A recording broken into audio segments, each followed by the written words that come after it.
वहीं मध्य प्रदेश में BJP सीटवार plan और रणनीति बना रही है। सीटों को क्लस्टर में बांटकर काम हो रहा है। आखिर क्या है इसके पीछे वजह और क्या ये कारगर होगा, इस रिपोर्ट में आप देखिए।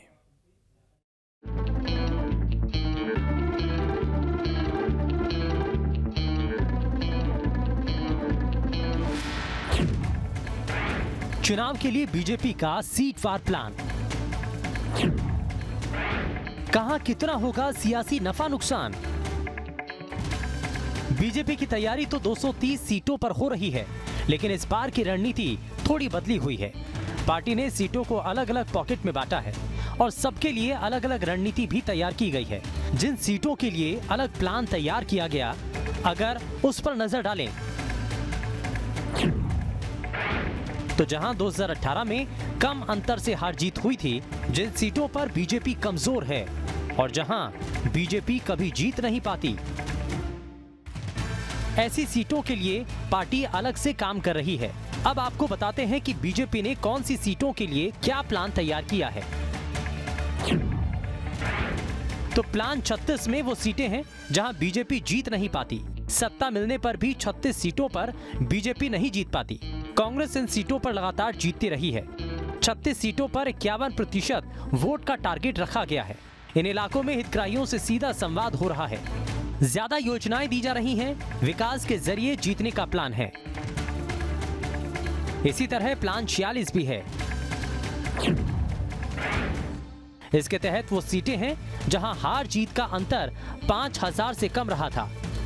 कम अंतर से बीजेपी 24 सीटें जीती थी, जबकि 5000 से कम मार्जिन से 22 सीटों पर हार गई थी। इन सीटों पर बीजेपी फोकस बढ़ाने जा रही है। नए सदस्य जोड़कर संगठन को मजबूत करने पर ध्यान है। कमियों की पहचान की जा रही है। जनता से सीधा संवाद होगा। यानी 230 में से 82 सीटों पर बीजेपी का न सिर्फ ज्यादा जोर है, बल्कि अलग रणनीति भी है।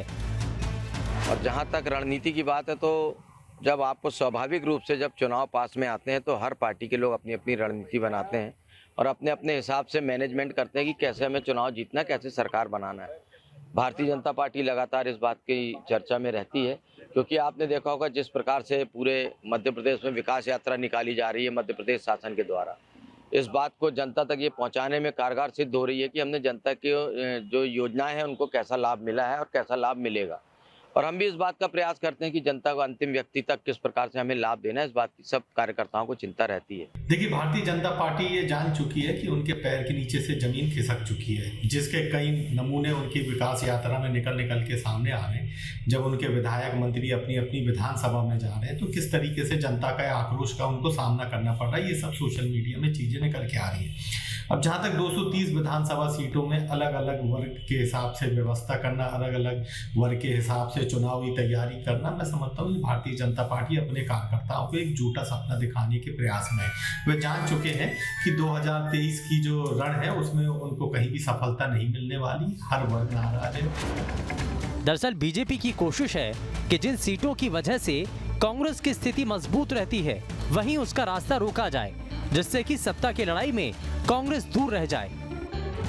भारतीय जनता पार्टी का संगठन हमेशा से चुनाव से पहले से सक्रिय हो जाता है और उनका कैडर है, संगठन अपना काम करता है, सत्ता अपना काम करती है।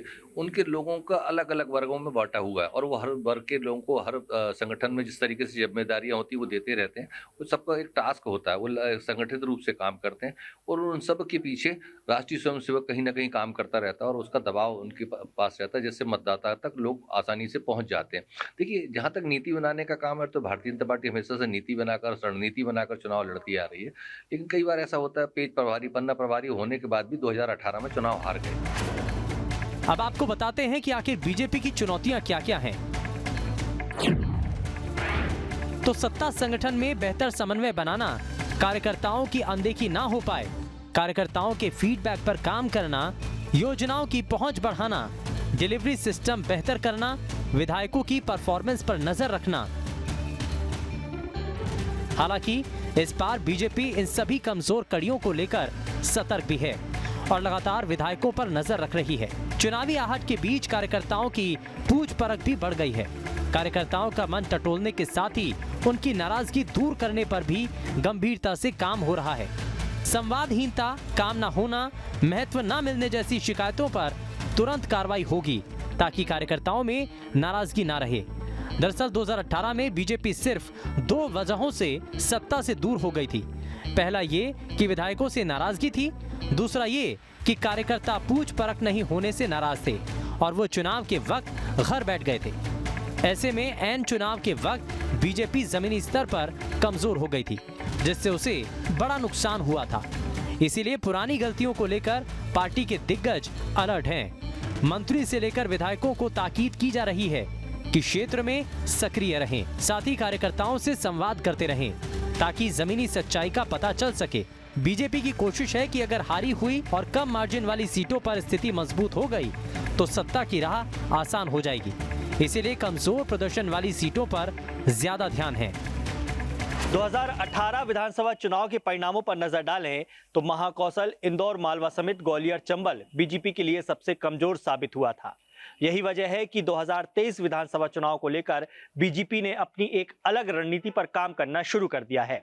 बीजेपी 230 विधानसभा सीटों को अलग अलग वर्गों में बांटकर उस हिसाब से अपनी रणनीति बना रही है, जिसमें महाकौशल प्राथमिक तौर पर रखा गया है। अब देखना यह होगा कि बीजेपी की ये रणनीति 2023 के चुनावों में क्या परिणाम लेकर आती है। Durgesh Kumar, team news state. अब इसमें खबर तो यह है कि 82 सीटों पर गुजरात की तरह काम हो रहा है। पन्ना प्रमुखों को सक्रिय किया गया है। पन्ना प्रमुख घर घर संपर्क अभियान चला रहे हैं ताकि बीजेपी के पक्ष में माहौल तैयार हो सके।